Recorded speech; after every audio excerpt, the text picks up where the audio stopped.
ఎవ్వరు మతం మారక్కర్లేదు, ఎవ్వరు ఆచార సాంప్రదాయాలు మార్చుకోక్కర్లేదు. కావలసింది ఒక్కడే దేవుడు ఉన్నాడు, ఆయన ఎవరో తెలుసుకోవడం వరకే కావాలి. భారతదేశం యొక్క ప్రొటెక్షన్ సాంప్రదాయాలు, ఆచారాలు, మతమే అయితే అది అలాగే ఉండనిద్దాం. అంటే వీరు ఏమంటుంటారంటే చాలా సార్లు ఆ దేశస్తులు మనల్ని ఏమి చేయకపోవడానికి, ఈ దేశస్తులు మనల్ని ఏం చేయకపోవడానికి కారణం మన సాంప్రదాయాలే అంటుంటారు. మన సాంప్రదాయాలే అంటే మరి స్వతంత్ర సమర యోధుల్లో కేవలం హైందవ సాంప్రదాయాలు మాత్రమే పాటించిన వారు మాత్రమే పాల్గొన్నారా? సాంప్రదాయాలు దేశం చుట్టూ కోట అనేది కాదు.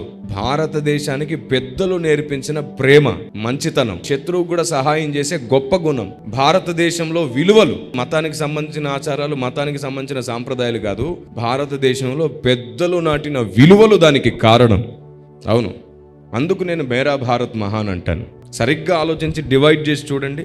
శత్రువు మోసం చేసిన వాడు ఆయన తెలిసినా సరే వాడికి ఇంకొక అవకాశం ఇచ్చింది నా దేశం. శత్రువు భయంకరమైన ద్రోహం చేశాడని తెలిసినా మళ్ళీ క్షమించేస్తుంది నా దేశం. తల్లి తండ్రి నేర్పిన ప్రేమల విలువలు, ఇది ఆనాటి ఋషులు నేర్పిన భక్తి విలువలు.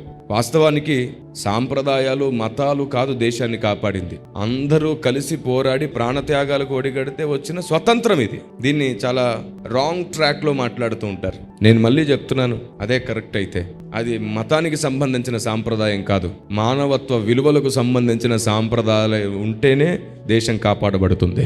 నేను మళ్ళీ చెప్తున్నాను, అదే కరెక్ట్ అయితే అది మతానికి సంబంధించిన సాంప్రదాయం కాదు, మానవత్వ విలువలకు సంబంధించిన సాంప్రదాయాలు ఉంటేనే దేశం కాపాడబడుతుంది.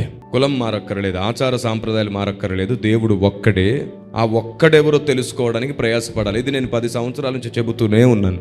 ఆ ఒక్క దేవుడు ఎవరో తెలుసుకోవాలి మనం. నా దేవుడు అంటే నా దేవుడు, నా దేవుడు అంటే నా దేవుడు అని పురాణ ఇతిహాసాలను బట్టో, లేదా మీ నమ్మకాలను బట్టో, ప్రేమ అభిమానాలను బట్టో, లేదా మనలోని గ్రంథాలను బట్టో కాకుండా అందరం కలిసి కూర్చొని ఆలోచిస్తే సరిపోతుంది. మొత్తం ప్రపంచానికి ఆ ఒక్క దేవుని పరిచయం చేయొచ్చు మనం.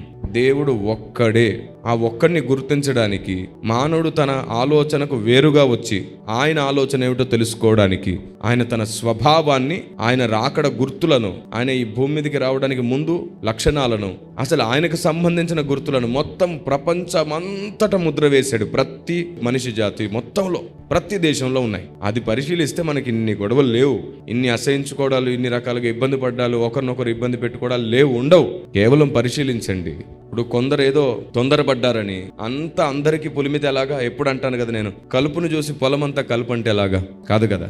ఒక్కడే ఉన్నాడు, ఆ ఒక్కడెవరో తెలుసుకుంటే సరిపోతుంది. చాలా ప్రాముఖ్యమైన విషయం ఇది.